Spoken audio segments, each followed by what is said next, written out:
Intelligent design. Just hearing those words, you probably think of heated debates, courtrooms, and scientists arguing over what counts as science. But did you know there's actually an old and a new intelligent design movement? And trust me, they're not just different, they're practically speaking different languages. Let's rewind to the early 2000s. The old intelligent design movement, championed by the Discovery Institute, really took off using a concept called irreducible complexity. The idea was simple. Some biological systems are so complex they just couldn't have evolved step by step. They must have been designed.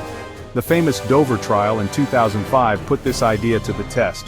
Spoiler alert, it didn't go well for them. The court ruled that what the old ID was pushing just wasn't science.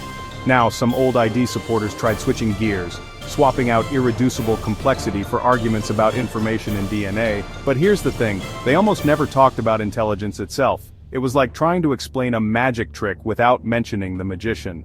Their focus stayed on what makes things complicated or how much information is packed in our genes, but not on what intelligence really means.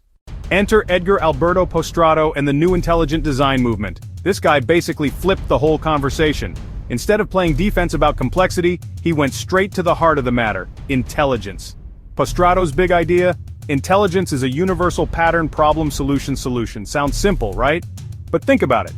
Every time we solve a problem, whether it's coding an app, fixing a leaky faucet, or even building a cell, there's a pattern. You hit a problem, you find a solution, and then build on that with more solutions. What's wild is that Postrado says this pattern of intelligence doesn't just explain biology, it stretches across all science, education, and society. If you look for it, you start seeing problem solution everywhere. It's like a hidden signature of intelligence in everything humans do, and maybe even in nature itself. So, here's the big contrast. The old intelligent design tried to point at complicated things and say, look, it's too complex to happen by chance.